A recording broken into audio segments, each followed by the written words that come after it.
when he learns to have gratitude, like you said, it's like it's spiritually he's opened and he's able to see things more clearly.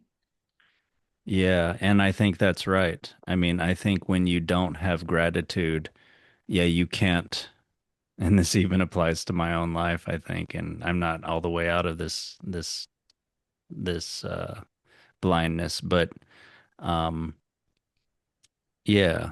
Yeah, when you're bitter, you're thinking about what you lost, he loses Rapunzel and he's losing and then loses his kingdom and loses his father too.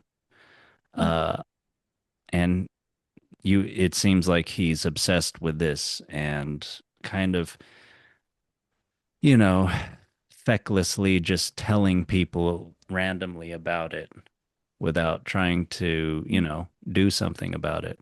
Yeah.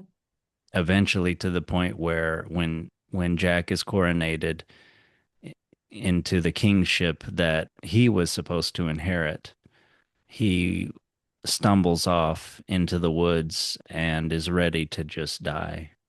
And Hmm. then of course is saved by the hermit who lives in the cave, kind of a Hmm. motif. Yeah.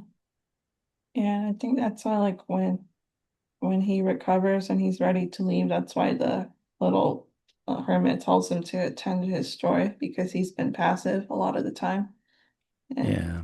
Yeah, he's been yeah. passive, and the mistellings of the story that the hermit gives him uh kind of can teach him, but also they show the reader that hey, he had this knowledge all along, he just wasn't using it.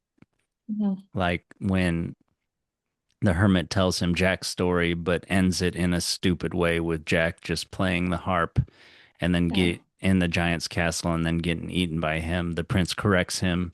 Of course, that's not the story. And it's like, okay, if you know these real wisdom stories, why aren't you applying them to your life? Mhm. You know, I guess, I mean, he's overcome with the bitterness and resentment. Yeah. Yeah, and like I kind of speculate maybe the hermit already knew those were false versions, but he was Of just course, he trying to kind of ignite a fire. Of Yeah. course he Yeah. did. Yeah, he's trying to get a reaction out of him. Yeah. He's trying to wake him up a little bit. I mean, that's in a way why he's blind. He's blind. He's kind of like asleep. He can't see. He's living in this world of illusions of, just feeling sorry for himself, wandering around, not realizing that he can reclaim his love. He could probably reclaim his throne. I mean, his father doesn't die until late in the story. Like he could have, gone back to the castle. He could have been thankful for the people that did help him, but he's only thinking of the people that laughed at him with his crazy stories. But yeah.